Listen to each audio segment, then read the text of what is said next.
I would like to call Vera Alexander to the podium, who will be the convener of our first plenary session. Dr. Alexander is the president of the Arctic Research Consortium of the U.S. She spent 40 years conducting research on freshwater and marine systems of Alaska and teaching and mentoring graduate students. She currently serves as a Marine Mammal Commissioner and the immediate past president of Pisces, the North Pacific Marine Science Organization. She also serves on the Scientific Steering Committee for the Census of Marine Life. In 2004, Dr. Alexander retired as Dean and Professor in the School of Fisheries and Ocean Sciences at the University of Alaska, Fairbanks. Please join me in welcoming Dr. Vera Alexander. Well, good morning. I want to add my welcome to those fine words we've just heard. First of all, I must say that I actually have just retired as Marine Mammal Commissioner. Finally got replaced after, I think, 4 3-year terms when nothing happened. And I guess it was pretty timely. I've also ceased doing many of my activities. I'm really happy that I am still president of ARCUS, and I'm here in that capacity today. Most people have probably not heard about ARCUS because it's not as well known outside the Arctic circles as we might wish. But we're a significant part of this conference, and we really want to thank AGU for their generosity in letting us piggyback with them and become part of this, and we hope to continue this relationship in the future. Now, the Arctic Research Consortium of the United States was established in the mid-1980s, and it was about a year or two after the Arctic Research Commission was established. 2 universities were the prime movers sponsoring the initial development of ARCUS. One was the University of Colorado, and the other was the University of Alaska Fairbanks. I believe that both entities, ARCUS and the Arctic Research Commission, evolved for similar reasons.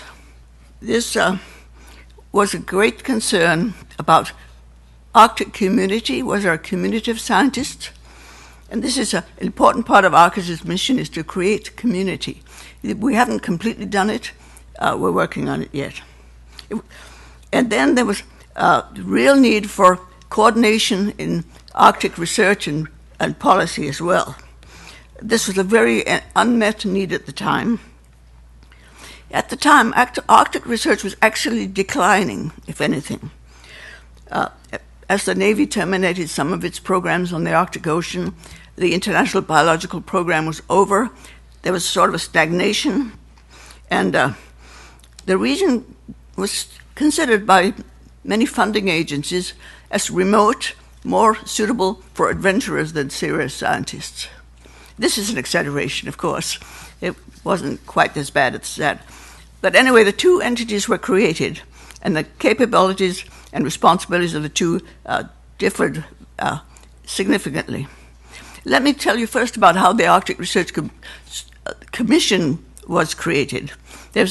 I'm not trying to step on Fran Ulmer's territory here, but I think she's not old enough to have been around at the time. So what actually happened was 5 University of Alaska people got together and wrote a white paper. And the white paper was published by AAAS. And actually, that was in 1981. And it was reprinted in 1984. So and I'm proud, I found the 2 versions that were printed in the 1980s. This document was called United States Arctic Science Policy. And some of the more astute people involved in this initial effort moved forward and carried the initiative to Washington, and it resulted in Senator Murkowski introducing legislation, which then was adopted as the Arctic Research and Policy Act. And that was in 1981, so it didn't take very long from the time that this was created till the legislation was introduced, and it was amended again in 1990. And the big difference between the ARCUS and the Arctic Research Commission is that the Arctic Research Commission reports to the executive branch, and the members are appointed by the President of the United States. ARCUS, on the other hand, is a membership organization with the members consisting of institutions that are involved in Arctic research or education. It's somewhat similar to the what is now called the Consortium on Ocean Leadership, previously the Consortium on Ocean Research and Education. So only institutions can be members, and we have 36 members and 15 associate members. So it's not as big as the other sister consortium. One of the things that, ARCUS does a lot of education, information, coordination. The Arctic Research Commission, on the other hand, has major responsibilities for planning Arctic research and preparing reports on Arctic research and advising the government with respect to Arctic research. The white paper I mentioned identified existing and upcoming problems, and they will sound equally familiar to you today. Oil and mineral exploration and extraction, transportation, climate change, sovereignty, and more. These were all concerns in the early 1980s, which led to the development of these organizations. But the big difference is the urgency is much greater now. The imperative for action is right now. The changes are amazing. The Arctic is becoming more prominent and visible, and there are indeed amazing changes going on that require attention. We hear a lot about the use of the best available science in decision-making. But I think in addition to this, what we need is a backbone of solid scientific information available to work for scientists to work against as a baseline. We have this in sea ice monitoring, for example. We know the present status, there are frequent updates, and experts are working with the data and models to make predictions. This is the kind of information we need. We need something like that for ecological information as well. And maybe the distributed biological observatories will do that. We'll have to see that. I'm going to end up with a quote from Sylvia Earle, because it sort of illustrates a type of point I'm trying to make. This refers to an octopus. Now, you could think of an octopus as a rather soft, not warm, sorry, that was the wrong word, maybe slimy is better, huge, and it has soft brown eyes. And you're looking at this octopus, and Sylvia says, like humans, this octopus is versatile, successful and intelligent, but has no power, and therefore no voice in shaping the overall future of the planet. We do. So policy is critical. So once again, I want to thank AGU for this opportunity, and we're going to go ahead with the real meat of this opening session. That it is our distinguished speakers, and there are two of them, as you can see, sitting at the podium. And I'll start out by introducing Fran Ulmer. I first met Fran Ulmer when she was serving as the Lieutenant Governor of Alaska. She was taking major responsibility for fisheries affairs at the time, including the multinational North Pacific Islander Fish Commission. She has a wide variety of past experience. She served as mayor of Juneau before becoming lieutenant governor. She's also chaired the Alaska Coastal Policy Council.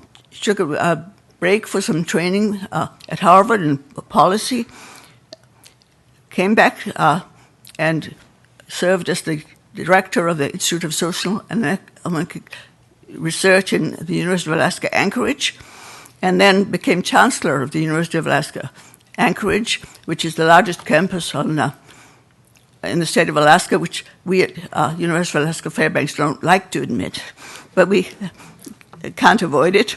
And she retired from that position and is now serving a 4-year presidential appointment as chair of Arctic Research Commission.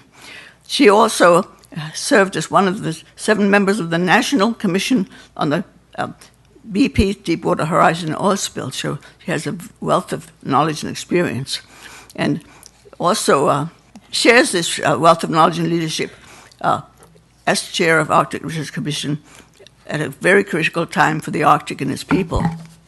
And our second speaker is going to be Alan Thornhill, and he's got a challenge in that he's occupying a new position, and this is a science advisor to the director of the Bureau of Ocean Energy Management, Regulation and Enforcement. He's occupied that position since March 2010. He came from the Society for Conservation Biology, where he had served as the first executive director of biology from 2001 to 2010. While in this role, he initiated programs that resulted in a tripling of the global membership in 7 years, among many other accomplishments. He's also served as professor of ecology and evolutionary biology at Rice University in Houston, and previously he was director of learning and communications for the Science Division of the Nature Conservancy, the global organization. For the past 6 years, he's also taught in the master's program at the College of Natural Resources at Virginia Polytechnic Institute and the State University. Dr. Thornhill earned his bachelor's and PhD degrees in ecology from the University of California, Irvine. I should have mentioned that Fran Ulmer got her JD at the University of Wisconsin-Madison. And I think you got all your college educated in Madison. Sorry, I left that out. So without any further ado, I'm going to let Fran take the podium and give her presentation. Thank you. Good morning, everyone. Vera, thank you very much for the little bit of history. It's true, I didn't know about that white paper, and now I'm going to, of course, want to read it. But it's interesting that 30 years ago that there were people who could see ahead and realize that it was very important for the United States to adopt not only a research approach to the Arctic, but also to think more broadly about how it connects to not only the people who live there, but all of us who in many ways have our lives touched by the Arctic. I'm just curious, how many people in the audience today have ever been to the Arctic? If you have, just raise your hand. Wow. Excellent. And of those of you who haven't, how many want to go to the Arctic? Okay, great. Well, I can't promise to take you there today, but we are going to spend some time talking about the Arctic, and particularly the change that is taking place in the Arctic as it relates to human systems, as it relates to natural systems, and I would argue as it relates to the future of the United States, which is why I'm so glad that this conference is happening here in Washington, D.C., and happening in a way that allows people, both those who know a fair amount about the Arctic and those who would like to know more about the Arctic, to have some interaction this week. The first topic of our panel, which is governance, security, economy, and the ecosystem of the changing Arctic, could be a week-long, not just an hour or two discussion. But I think Alan and I will try to set up both some information and some questions for you to ponder as you move forward today and tomorrow in the various sessions that have been scheduled. I'm going to sort of focus in on oil development because it seems to be capturing a lot of attention right now, but it is a way of talking about this whole variety of issues, actually, science and governance and security issues, because they all sort of play out in the context of this issue of oil development and how it might proceed in the Arctic. But before I do that, let me just take a moment for those of you who aren't that familiar with the Arctic to just talk a bit about the change that is happening there. For a long time, the Arctic sort of belonged to those of us who lived there and to people who explored and did science there. But for a lot of people, it was not really something that they thought very much about. But the media coverage, particularly in the last decade, more specifically, I would say in the last 5 or 6 years, has been really quite interesting in terms of the intensity, the volume, so to speak, of the media coverage.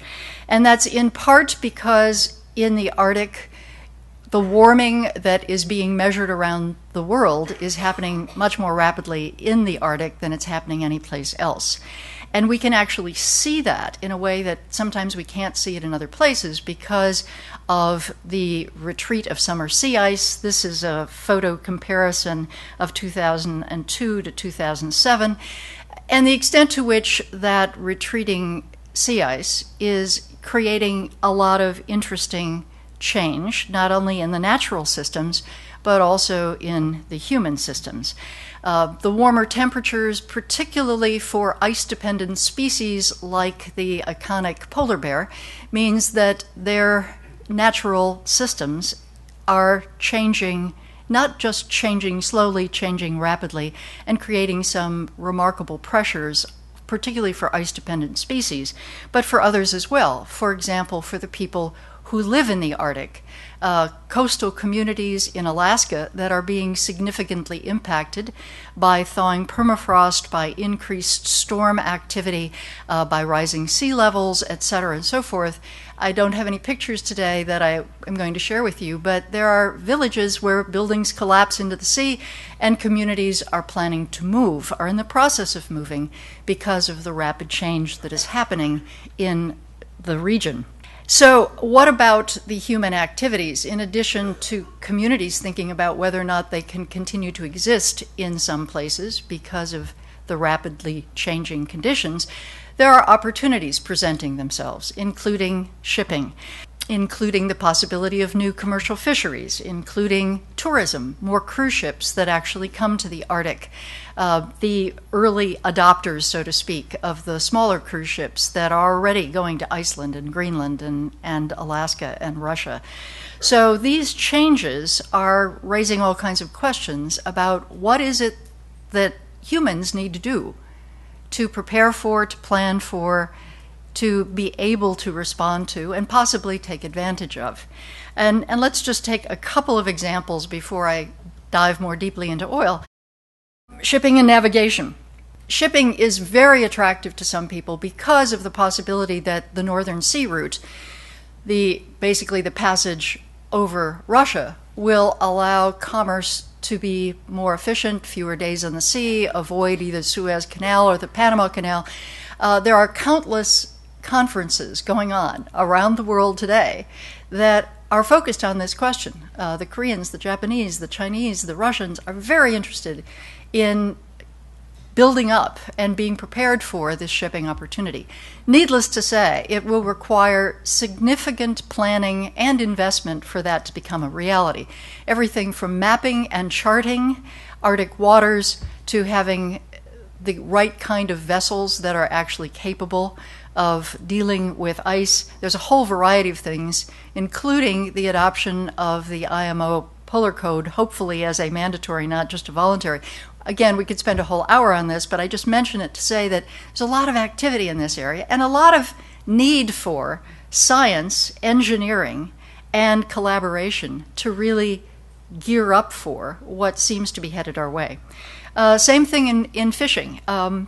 There's a big difference between the eastern and the western Arctic in terms of the attitude toward fishing, but in the United States, for example, the North Pacific Fisheries Management Council 2 years ago adopted a moratoria for Arctic fishing, recognizing that there simply was not known enough about the species to really have a responsibly managed fishery in the Arctic. And actually last week at the IPY conference in Montreal, I might just mention that the theme for those 2,000 scientists and policymakers who gathered in Montreal last week was From Knowledge to Action. So it is about applying our knowledge. There was a letter released last week in Montreal with 2,000 scientists signing on to this idea of a moratorium for fishing in the Arctic until more science is done. So again, it's an interesting topic, it's an important topic, and one where science can add great value to not only the management, the decision-making, the policy, the law, but also in helping the general public understand why this area is quite unique and challenging. So let me talk briefly about the Arctic Research Commission. You heard that it was created by Congress in the early 1980s. It is a presidentially appointed commission, the purpose of which is to provide advice, support, coordination to federal agencies, to the president, and to Congress, and by implication be kind of a connector between the science community and the policy community to the extent that we can with limited resources. This is the Arctic as it is defined by law, the U.S. portion of the Arctic. Interestingly enough, that legislation actually paints the picture of the entire Arctic because, of course, we're very interconnected. It's very hard to think about just the American Arctic or the Canadian Arctic or the Russian Arctic because we really are one big suite of ecosystems that are very much connected. Again, the duties of the commission are there. I won't read them to you, but we don't give money away and we don't issue permits. Two very important things in Washington, D.C. But what we do is provide information. We do white papers, we hold workshops, we facilitate the transference of information science to people, and we also set out goals of what we think are the most important research agenda items for the Arctic, and we produce a report. There's one available that was recently done 2 months ago. If you go to arctic.gov, you can look at it and the other white papers that we produce. But those are the big five, so to speak, of program areas that we consider important research goals for the Arctic. You could argue that they're important research goals for pretty much every region, but they're particularly important in an area that is experiencing the kind of rapid change that the Arctic is experiencing. So let me switch hats. As Vera mentioned, I currently chair the Arctic Research Commission, but I have most previously been one of the members of the Deepwater Horizon Oil Spill Commission that also was appointed by the President. The purpose of our commission, and we no longer technically exist, we had 6 months to do two things. One, look at what went wrong that created the terrible disaster in the Gulf of Mexico, and secondly, to make recommendations to reduce the risk of such an accident happening in the future. And we did that. We made recommendations for federal agencies. We made recommendations that dealt with everything from the way in which the federal agencies are organized, the reorganization of MMS into BOEM and BSEE, and the separation of functional responsibilities. We made recommendations about regulations and how to increase the safety scrutiny of the way in which operators do business. We made a number of recommendations for federal agencies, and I'm happy to say that many of these recommendations have been adopted. Many of the changes, not all, but many of the recommendations have been not only heard, evaluated, but also acted upon. We made recommendations for industry, a very important player in this whole business of how oil and gas development goes forward. Needless to say, the culture of the industry, the importance of safety over just cost cutting, the extent to which the industry can create a separate safety institute that focuses on that is extremely important. And again, I'm happy to say that industry has taken many steps in the direction of increasing their ability in the Gulf of Mexico to be able to have effective containment in case of a spill. They have created a separate, well, it's not separate from API, but it is a safety institute, which is great. And we also made recommendations for Congress. A number of things that only Congress can do. For example, increasing the liability limit for spills, increasing the amount available to be paid out of the Oil Spill Liability Trust Fund in case of a disaster, allocating money from Clean Water Act penalties to the Gulf for restoration, things that only Congress can do. I'm sorry to say that Congress has not done.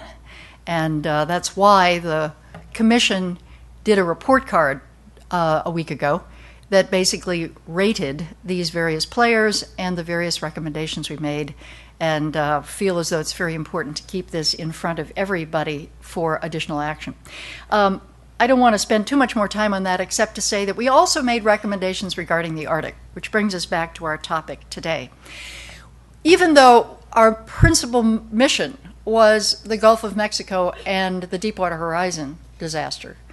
We recognize that as oil and gas development continues in the world, a lot of resource is in the Arctic, and there's a lot of interest in moving forward in the Arctic. So we felt it was important to at least call out some of the things that really are essential for both government and industry to consider as they move forward in this area that is both very vulnerable and very valuable. So we made some specific recommendations. They're probably pretty obvious that more science needs to be done, both from the standpoint of the science of understanding the ecosystems, the possible mitigation strategies, the extent to which oil spill in ice research needs to be increased. We also made recommendations about how the development in the U.S. Arctic, along with the Canadians, the Russians, the Norwegians, the folks from Greenland, really need to be thought of in an international space. And so we recommended that more work be done in terms of international standards for Arctic oil and gas development, which again, I'm happy to say work is being done by the Arctic Council. So what are we talking about in terms of actual lease areas off the coast of Alaska? This is a picture which you can't read the specifics of, but you can see the Chukchi and the Beaufort Sea and those little colored blocks out there are the leased areas, and it is where companies like Shell, ConocoPhillips, and Statoil are proceeding to try to obtain the necessary permitting and all of the necessary scaling up to be able to move forward. Their hope, Shell's hope, is to do exploratory drilling this next summer.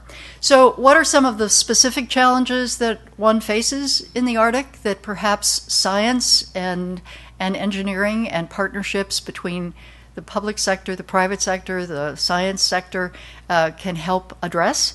I know it's probably pretty obvious, but the Arctic has some pretty challenging conditions from the standpoint of long periods of darkness and cold and rather extreme weather. Hurricane-force winds in the winter can really be challenging. Threats to the subsistence culture.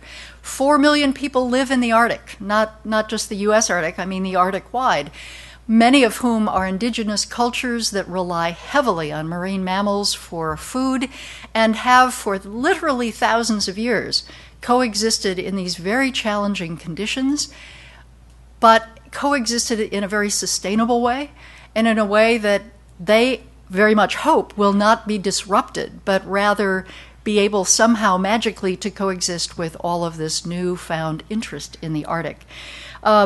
Limited infrastructure. There is no deepwater port in the north in Alaska. Coast Guard and other kinds of facilities and response capacities are far, far away. And it is unquestionably an area where new ways of doing business, new ways of thinking about how to do business are very important.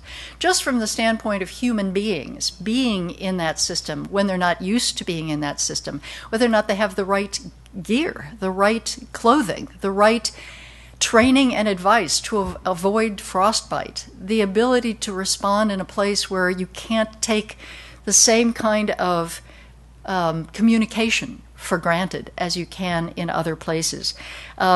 This really poses, all of these things pose some rather interesting challenges to the industry, to the agencies, and to the science community, because the research community is out there even as we speak, doing their research in these challenging conditions.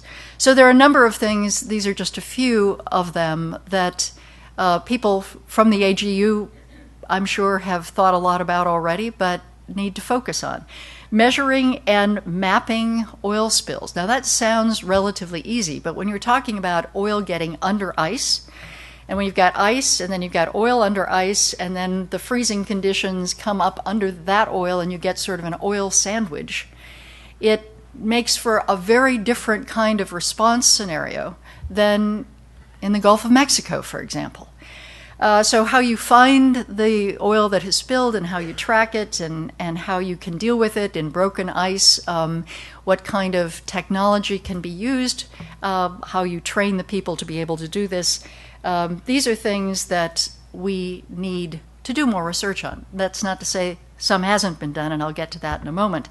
In 2010, the U.S. Arctic Research Commission issued a white paper about some of the research needs. And for those of you who are really interested in taking a closer look at this, again, it's on our website at arctic.gov so that you can see some of the more specific recommendations that we made and that continue to apply today. But I do want to note that in the next month, the U.S. Arctic Research Commission is going to issue a new white paper that will basically ask the question, what research has been done on oil spill response in ice? Who's done it? Where can you get access to that information?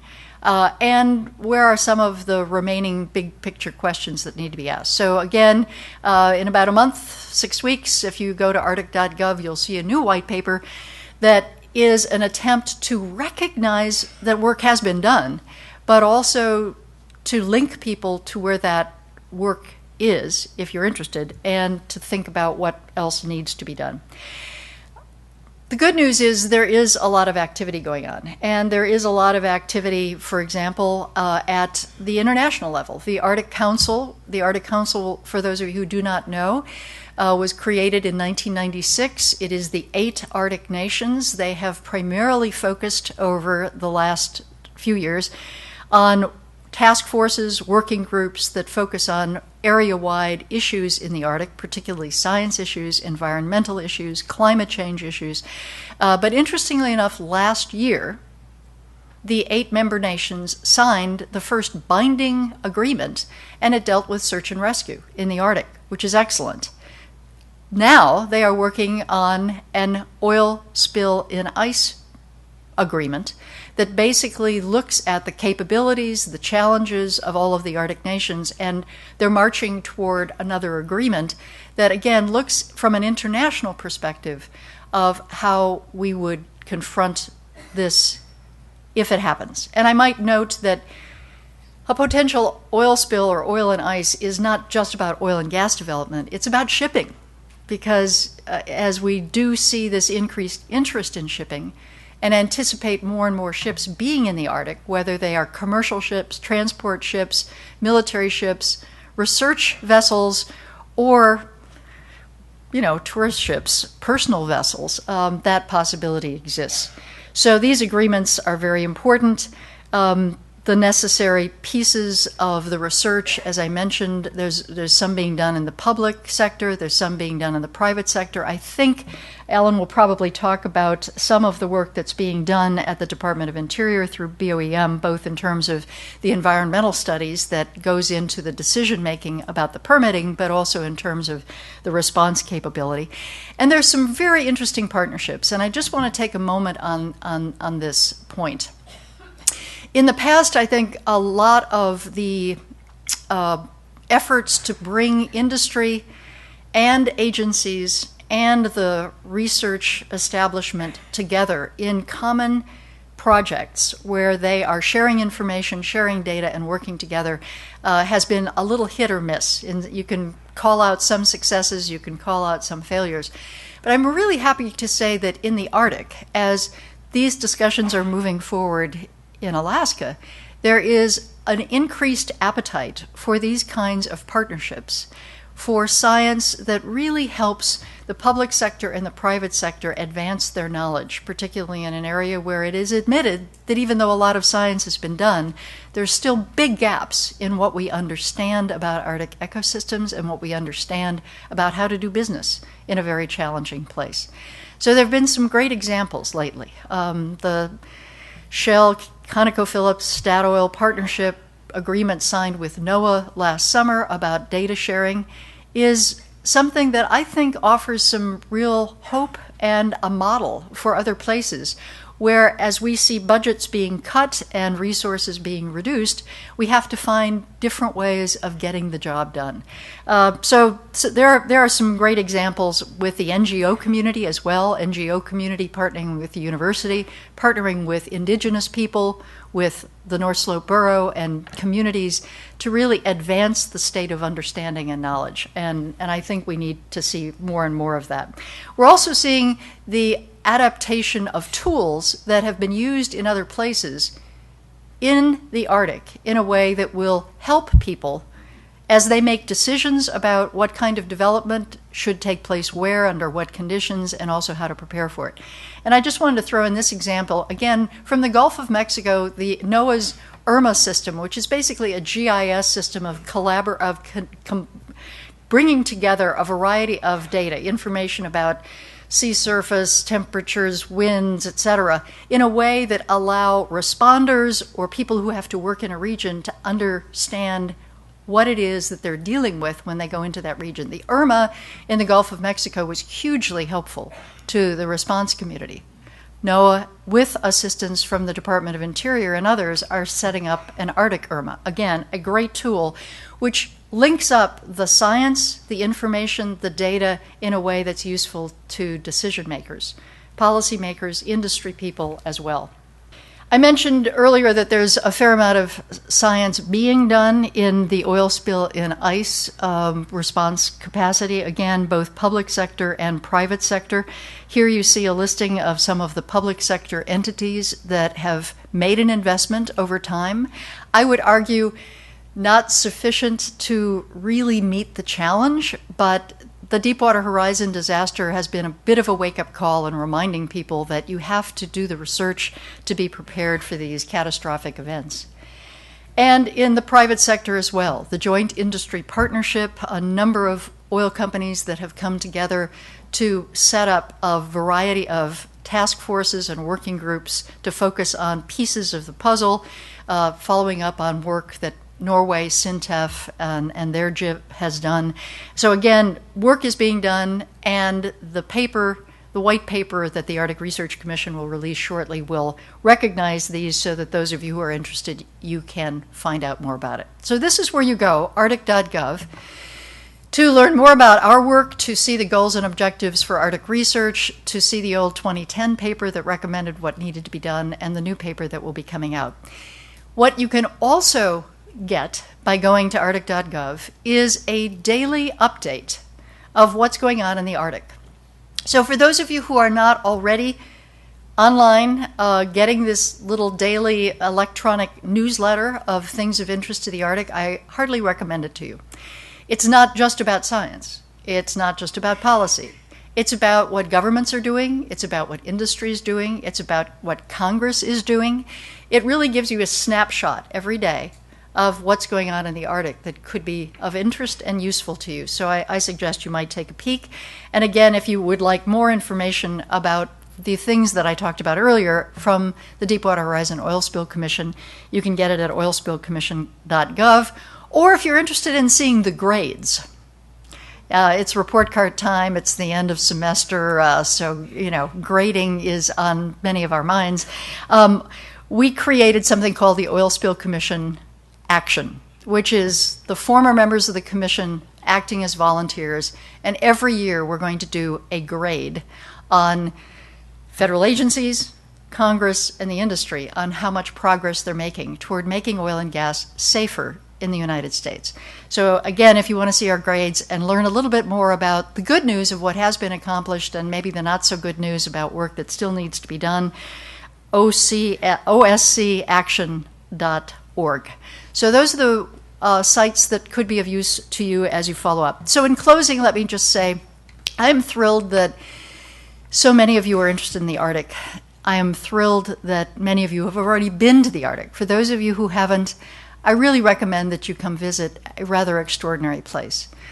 A place that holds a lot of history, has strong indigenous cultures, a place that provides for the entire globe a climate moderating effect. So what happens in the Arctic doesn't stay in the Arctic. what happens in the Arctic impacts the rest of the globe in some very powerful ways. And I want to encourage all of you to find out more about a very special place that will have an important impact, not just because of what we were talking about in terms of human activity, the shipping and potentially, the oil and gas and fisheries and other things, but the extent to which it really will, in many ways, have a big impact on the climate of our Earth as we move forward into the 21st century. Thank you very much. Thank you to the steering committee for inviting my director. But since you're scientists, he said, Alan, you're the one. You need to go and give this talk because they're going to be way more interested in what you have to say than what I have to say. So I'm pleased to be here. AGU has always been a sister society with the society that was near and dear to my heart for, more than half of my professional life so far, the Society for Conservation Biology. So to be here to speak with you about the issues that you're wrangling with right now and at your inaugural science policy conference is really quite a treat for me. So thank you for having me here, and congratulations on finding your way to DC and finding your way into a policy conference. And I hope that you'll have many more of these and engage with the policymakers and government officials that you need to be working with, because it is a key to making sure science is engaged, is to have you all paying attention and demanding attention. Related to that, I think it was really useful to have a little history about where all of the Arctic interest came from. So I'm going to give you a very brief history of where I came from, because I think it's relevant to the talk and relevant to you all being here in DC. For my entire academic career, I bemoaned the fact that policy seemed to not be informed by science, and worked very hard to train my students how to be engaged in the policy process, not actually knowing anything about the policy process firsthand, so doing I don't know how good a job of actually training them to do that work. I haven't seen any of them show up at the Hill for any activities, so I think maybe I could have done better. But then I took the role at the Nature Conservancy, saw how that worked, and then dived into the Society for Conservation Biology and worked very hard with our members around the world to figure out how do we engage appropriately with the policy process to make things work. And again, squawked and moaned for about 10 years about the fact that science needs to be engaged in the policy, still not entirely understanding what that meant. So a couple of years ago, I landed at the Department of Interior as the science advisor to the director of the then MMS, about 6 weeks before the oil spill started. So, surprise, here's how science informs policy. Crisis. That actually is one of the times when science can be most useful and most relevant to government, and it's usually the time that they pay most attention to us. So me arriving at that opportune or inopportune moment was really quite a shock of an introduction about how science informs the process. So I'm going to tell you a little bit about our Bureau and what happened after, and what happened with some of the recommendations that the President's Oil Commission that Fran was engaged with, actually, what that actually did to the agency, where we are now, and how, in fact, science does inform the policy process within our agency.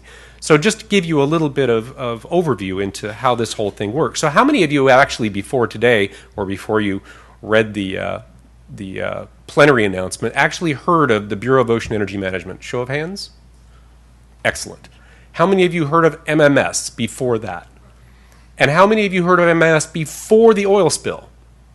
Okay, good. It's a well-informed audience, so you know what we do.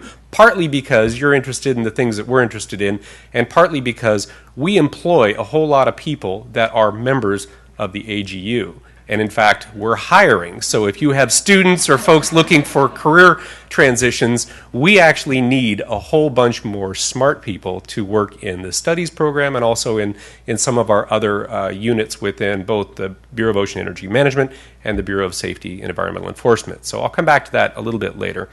But so you all know that BOEM is the agency at Interior that's charged with managing the nation's offshore resources in a balanced way to promote efficiency, environmental responsible development through oil and gas leasing, renewable energy development, and a commitment to rigorous, science-based environmental review and study. So that's what it says on the website. What does that actually mean? I'm going to give you a little rundown here. And we mentioned oil and gas. You're all familiar with that. We also mentioned renewables. But there's a couple of other pieces to our Bureau that you may or may not be aware of that are actually more and more important going forward into the future. And that is the Marine Minerals Program, which is sand and gravel, which you're like, well, why is that so important?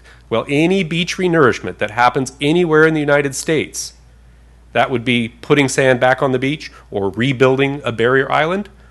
If that source material comes from federal waters on the outer continental shelf, that's us. And guess what? As the amount of sea level rise increases and storm surge and storm intensity grows, that is going to be a more and more important part of what we do at our agency. And we're already seeing an exponential increase in the need for replenishment on the beaches and barrier islands to protect human-built infrastructure, among other things.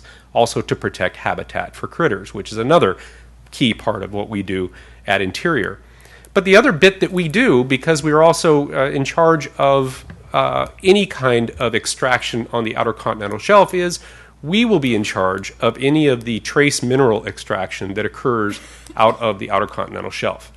So as the prices skyrocket of those trace minerals that we need for all of the technology advancement, you're going to hear about us more and more and more. So how do we ensure that anything that takes place out on that outer continental shelf is actually done in a responsible way with minimal impact to the critters and the habitats and the long-term sustainability of using those resources? That's what I want to talk about today. I'm going to tell you a little bit about the structure of the organization as it now exists. We were, for a short time, the Bureau of Ocean Energy Management, Regulation, and Enforcement, and then that got split into two bureaus. I'll come back to that in a moment. Tell you what our responsibilities are, and specifically talk to you about the Office of Environmental Programs, which is what I now run. I came in as the science advisor to the director, got the introduction through the oil spill in how the federal government operates and uses science, and I'm such a glutton for punishment, I went ahead and applied for a career job as the Chief Environmental Officer of the brand new Bureau, and got it. So congratulations, I guess we're in order for that, and now I've got this responsibility of running this thing, which I'll tell you about in just a few minutes. I'll then just briefly touch on the 5-year plan, which you may have heard about when it came out in draft form, and we're now working on the final version of that. So I'll tell you about a little bit about where we are, and talk about the Arctic priorities to link it all back to the topic at hand here, and speak to the collaborative work that we do in science. So how is this whole thing organized?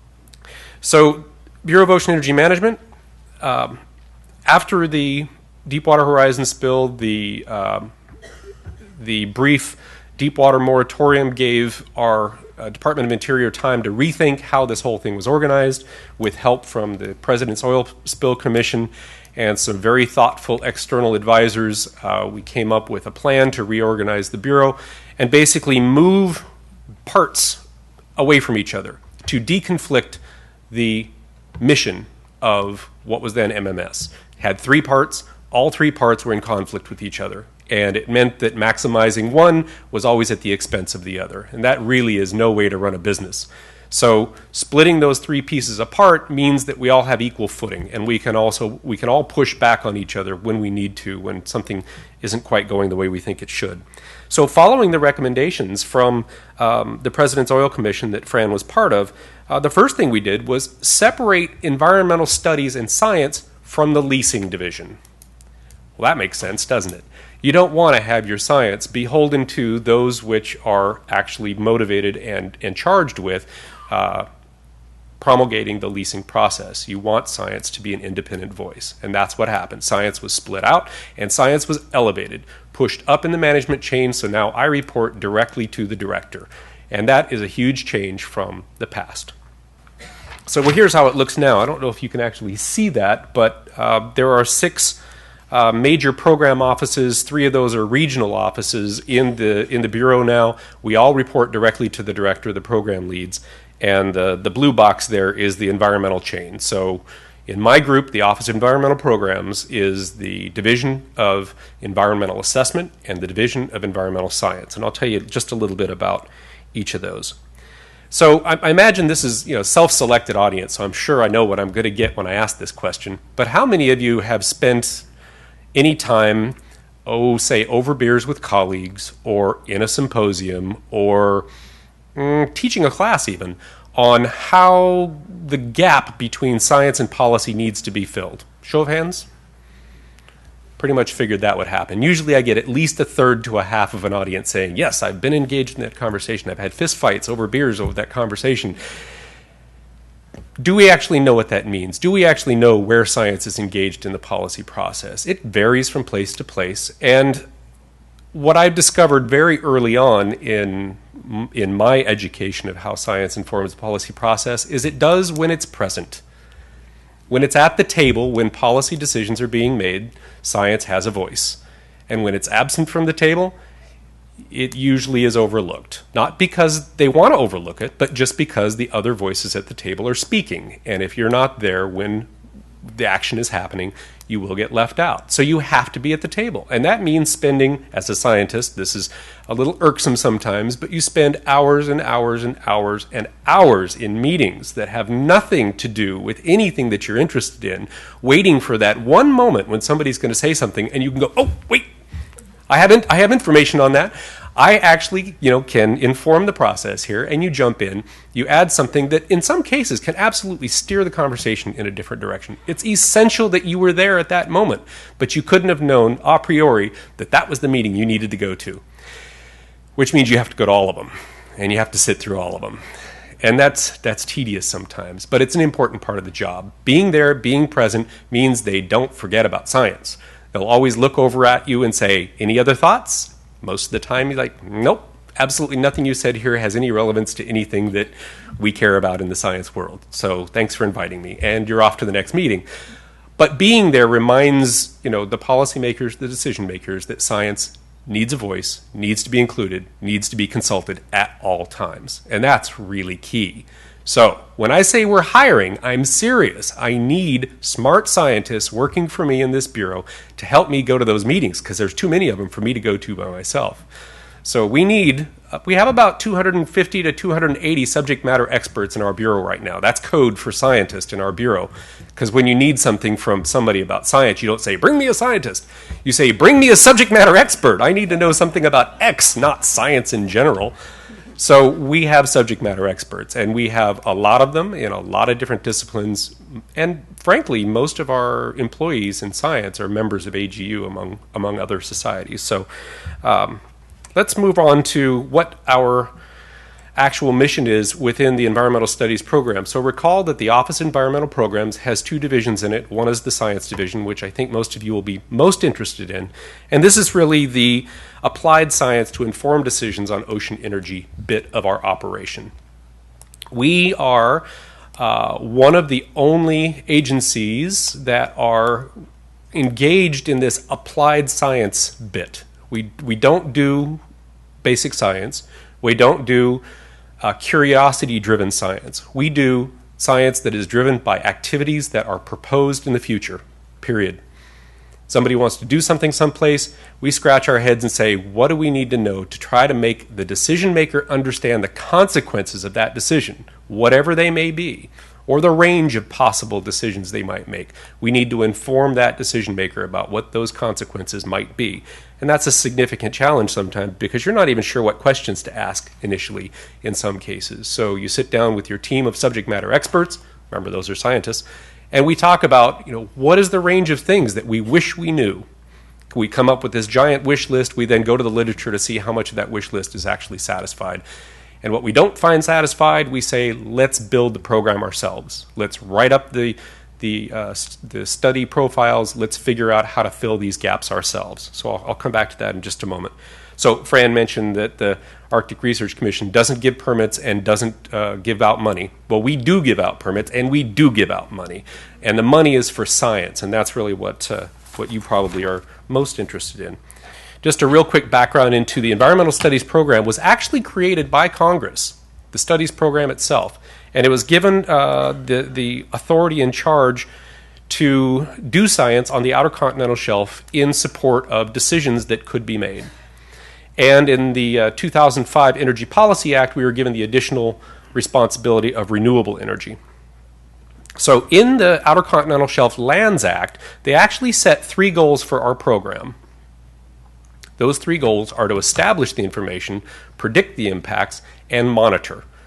Monitor in our congressional charge. Isn't that a fabulous thing to see? We spend a lot of money just measuring what we measured last year to see what's happened. And how often do you actually hear that? And our budget for monitoring hasn't been cut.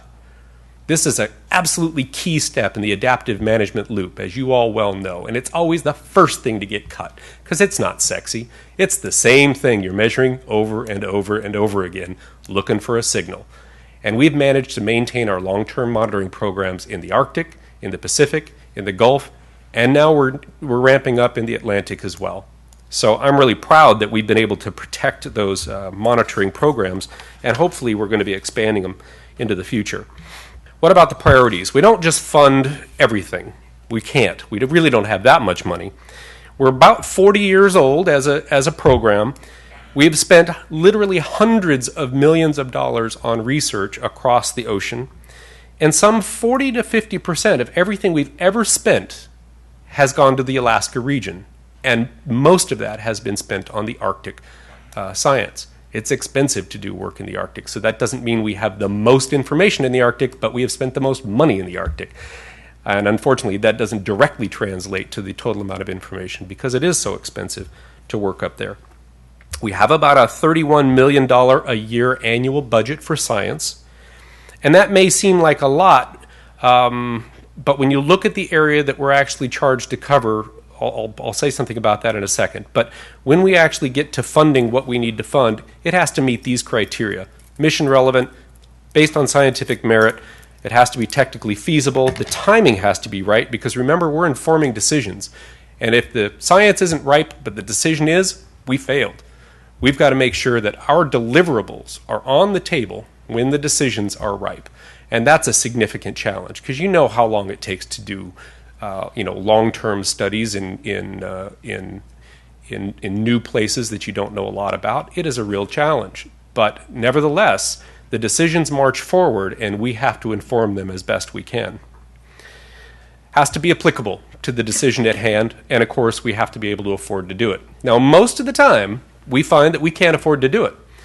So we partner, and we leverage, and we turn our $31 million a year into 90 or 100 or $120 million a year by partnering and leveraging with other agencies across the federal government. And that's been a really successful tool for us, and we've managed to get a lot more work done than we ever would have before, of course. So where do we spend that $31 million? There is 1.76 billion acres of the Outer Continental Shelf around the United States that we control as the U.S., and possibly more if we go to the extended Outer Continental Shelf. That is a larger area than the terrestrial United States itself. 1.76 billion acres gives us about 1.5 cents per acre to spend on science. That's not going to work. Which is why they have to meet all those criteria. It has to be relevant to a decision. It has to be focused. We have to actually narrow down the science that we do to target specific things that we're concerned about that may come up in a future decision. So we have to be strategic. We have to partner, and we have to leverage other people's money because we don't have enough to do the job that we need to do. Now, that said, Fran mentioned that Congress hasn't done anything that the Presidential Commission recommended, but Congress has given us the budget that we asked for at our bureaus to do our job. That is after about a 20-year bleeding of our budget that put us way behind what industry was doing and the pace with which they were advancing, and way behind the science 8-ball too. But we're now catching up, and we're now staffing up, and we now are at the point where we might be able to meet the demand for science given a few more years of catch-up. But I do need some new staff, so go back and talk to your graduate students about this, and watch our website because there'll be announcements in the next few months for a whole variety of jobs, many of which might be fine career choices for you all to actually apply for too. We'd love to have some more aged and ripened scientists. I mean, we like the young ones, but the experienced ones actually come with some bonuses. probably can't read this given how far away it is, but let me just describe it real quick because this is relevant to how we choose what science we do. On the far left in the rectangle box is a proposed action. The Secretary of the Interior says, I think we need to do this out on the outer continental shelf. First thing that happens is the circle there, the Environmental Studies Program, gets together a task force, a team, a group of subject matter experts across disciplines and says, what does this mean to us? How do we inform this decision? What are we concerned about? Where are our gaps? The next thing we do is inform through the science that we do or the science that we compile, because our subject matter experts actually do a lot of reading and a lot of compiling of existing research, because that's a great way to bring in the science to the decision maker. We compile these into explanations or scenarios of what might happen if you choose A, B, C, D, whatever the decision might be. And we compile those into environmental assessment documents, which is actually a disclosure document for a decision maker. A NEPA document is a way of informing a decision maker what the consequences are of their decisions, and that's the vehicle we use to inform decision makers. The decision is made, that's the far right bubble, but there's these feedback loops between each of these bubbles. Every time somebody makes a decision or every time somebody writes up an environmental impact statement of some sort or another, they identify gaps. And they say, well, if I had more information on this, I'd do a better job of this write-up. And they feed that back to the science group, and we say, we can put that into our studies plan, and we'll get working on that right away. So next time you need to write that section, you'll have some more information. Or we go combing the literature, or we go to conferences and find out who's on the bleeding edge of this topic, who's actually doing work that maybe we can tap into or reinforce with some additional money to get some results out that will help us. And when the decision's made, obviously, there's a feedback loop from the decision maker, because maybe they don't understand something. Maybe they have questions that they need answers to before they can make a decision. That comes back to us, too. So we engage all of our various disciplines. We use all these various tools. Those are the boxes from below. And then you can imagine that at the end of this, there is an action taking place, and there are consequences of that action out in the water and on the outer continental shelf. That's where we team up with our partner agency, the Bureau of Safety and Environmental Enforcement. They have the environmental and safety inspectors out there on the water watching what's going on, trying to assess whether the mitigation measures and the stipulations that we put on those leases are actually effective. And if they're not, they come back to us and tell us so, and tell us what they think might work better. And we adapt to that and we change that in the next round. Or we send out a notice to lessees and basically require it immediately of anybody out on the outer continental shelf. So we have a lot of tools at our disposal, but we have to be linked into that adaptive management process to make sure that we're getting the feedback from the chosen actions and their actual impacts on the water. So here's the process that we go through with our science selection. Basically, the first box, sorry you can't read these are too small for the room, the shape it is.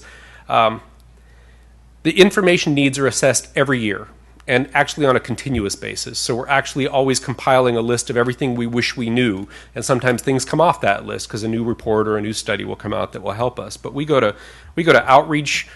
We go to outreach to our partners. We go to scientific society meetings. We do things like collaborate with the North Slope Science Initiative to understand what they're intending to do and how they're working with their partners, so that we don't duplicate. We want to complement. We want to plug the holes with what everybody else is doing, and to our best of our ability, that's how we roll. That's how we operate. The process here, just a number of steps that we go through. We write up the proposals for studies that we think are meeting all those criteria, and then we run those through our Federal Advisory Committee. I'm just going to skip to the next slide to show you that, because I'm running a little long-winded today. Sorry about that. So the Federal Advisory Committee, made up of professionals from outside the government, help us to assess the plans that we have made for the upcoming year. How are we going to spend our $30 million this year, sort of a plan. The Federal Advisory Committee looks at that and says, it's feasible, it's appropriate, it has value, or not. In some cases they say, totally wrong approach, wrong methodology, change it this way, somebody else is doing this work, combine these things here, and they make these recommendations to us, and most times we follow them because these are really smart people with a lot of experience, and you don't second guess that kind of a group when they tell you to do something for the most part. Sometimes we have to delay their recommendations because priorities change, and that's not within their view when they're looking at this stuff. So how do we then fund this stuff? Mostly we use competitive contracts. What this means, we're not a granting agency. We're not NSF. We don't just accept proposals from people to do cool things and give them money to go off and do them. Wish we could, but we don't. We don't have grant authority from Congress. Instead, we operate in such a way that we have needs. We'll give you money if you can meet them for us. That's a contract. So competitive contract means we take bids from lots of different folks who can do it. Universities, consortia, private contractors, whatever. And we go through a process of selecting the appropriate agent, and we execute on that contract. A lot of the money we spend is through interagency agreements. We have other agencies who have ships and staff do the work for us. In fact, something on the order of 15 to 25% of our annual budget actually goes to NOAA, because they have ships, they have scientists, and they're out on the water already. We add our scientists or our needs to their workload and pay them for all that time, and they bring us back the reports we need to do our work. And over the last 5 years, that's translated to close to $20 million to NOAA to support research and science activities there. So that's a non-trivial amount of activity. And then cooperative agreements with marine institutes and cooperative ecosystem studies units as well. So the other half of the Office of Environmental Programs is that environmental assessments team. This is the group that puts together the NEPA documents, the environmental impact statements, environmental assessments. The idea here is to use all of these tools to engage the public and to engage the decision makers to make these decisions as robust as possible. So public disclosure, we're looking for that accurate assessment of the science. The goal is always to foster better decisions, more defensible science in support of those decisions. We're looking to always think about cumulative effects, but that is a slippery thing to get your arms around, so we're always looking for ways to do that better. We're looking for ways to introduce and assess new mitigations or stipulations that can decrease potential harm. And we're always engaged in this adaptive management approach because that's how it gets better with time. So how do we use these studies? Well, obviously any study that we do is going to be used in a NEPA analysis, but it's also going to be used to direct future research. As you all know, the process of discovery gives you new ideas, and that's always brought to the table. We use a variety of models to predict and assess what may happen in the future: air quality, economic models, oil spill response, current circulation models. These are all going to help us develop the mitigations and actually put new requirements on the lessees out in the water. Now, something that's probably near and dear to everybody's heart in science, and probably everybody in this room, is scientific integrity. So what? You've got science. If it isn't robust, if you can't demonstrate that it hasn't been messed with in any particular way during its process, then it's not worth the paper it's written on. So at Interior, Secretary of the Interior Ken Salazar, in response to President Obama's memo on scientific integrity, authorized us to be the first out of the gate and launch ahead as quickly as possible to develop our policy on scientific integrity for Interior. So we were the first out of the gate from the federal agencies to put together our scientific integrity policy. And the key thing about this is that really it applies to everyone, including political appointees, all scientists, all managers, all supervisors, because the process and the products of science should never be influenced by anything but the scientific process. And that's really key to the way we approach science in our Bureau as well. I'll just flip through the rest of these slides real quickly and get on to the Arctic bits so that you can see a little bit about what we're doing there. We do a lot of information sharing in the Bureau. You can go to our website. We have over 2,000 reports posted up there. You can check those out. They'll all be linked to their base data in the near future as well, so that you can get back to the actual data. There's your take-home messages. Mission-focused, clear goals, participatory, high-quality science for decision-making. That is the objective of the studies program. So let's move on to, real quickly, how does this all work when we actually begin to talk about the Arctic work? So there's a 5-year program that's on the streets right now in draft. We're working on the final version. That is at the biggest geographic range. It's a strategic plan. It doesn't tell you what you're going to do. It tells what you could do should everything fall into place. Then you focus down on a lease area and you say, in this particular region, we're thinking about doing this particular lease. Anybody interested? And if industry says, yeah, there might be resource there, we'd be interested in bidding on that. Then we do a site-specific EIS, and then it goes down to the exploration plan, another environmental impact statement on that. And if they find anything, they go down to a development plan, another impact statement on that, or environmental assessment on that as well. So as we focus down into a specific area, the science and the focus of the analysis gets tighter and tighter as well. So you can imagine that we don't work alone. There are a whole variety of other agencies that we have to work with to make our job possible. And here's a few of those agencies that we have to engage with just to do work on the Outer Continental Shelf. And these folks represent a whole lot of rules and regulations and laws that have to be considered before any activity can happen on the Outer Continental Shelf. But it's going to take a little while for all the laws to trickle in here so that you can appreciate the environment that we have to work in from a legislative point of view. I have to thank my friend Sally Ozell from NOAA for these slides. I saw her use these slides in a talk recently, and I said, must have. So she gave them to me, so I'm pretty happy with those. But that just gives you a flavor for how complicated this arena is. Science informing policy is not a single sentence answer. It is a complicated dance we do with all of these laws and these other agencies. So we talked about lease sales. There are proposed lease sales in the Arctic, one in the Beaufort, one in the Chukchi. They're at the very end of the 5-year program. The goal there is to give us more time to get the science, more time to get the infrastructure, more time to understand the consequences of those decisions. If we decide that this is just not going to work because we don't have what we need, they won't happen. This is a proposed action. This is a strategic plan. The decision to actually make these things happen will come later in the future, and there'll be ample time for the public to get involved and comment on these proposed actions. You know where these things are, Chukchi, Beaufort up there at the top. There's a potential sale in the Cook Inlet should industry say that they're interested in that. But we're still waiting to hear about whether they are or not. So let me just real quickly touch on one example of the kind of work that we're doing in collaboration with a bunch of other folks. Ecosystem-wide studies, ecosystem-level studies are a very difficult thing to do. But in collaboration with a whole bunch of other folks, and in response to soon-to-be-completed Chukchi Sea offshore monitoring and drilling areas study on chemistry in benthic areas, we are actually have already launched a Hannah Shoal ecosystem study that will really look at this unique specific area where there's a convergence of currents that make for a very, very productive particular spot in the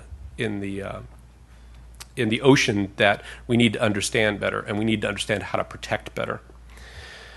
So there's just a few details about the Hannah Shoal project. You can find this online if you're interested. You can come to our website or go to comedacab.org and find all about the Hannah Shoals project. We also work with other agencies through interagency agreements to do synthesis of Arctic research. There's an example of that. You can find that on NOAA's website, and a variety of other synthesis efforts through the North Pacific Marine Research Institute and North Pacific Research Board, and a variety of other folks that we're working with on the Arctic synthesis efforts. So the take-home message here is that this group that works for me and that works for this agency is really trying to make good on this tagline that we have, protecting the environment while ensuring safe development of these offshore resources. Because as long as we drive, we're going to have to find that oil somewhere, and we want to make sure it's done in the most responsible and safe way possible.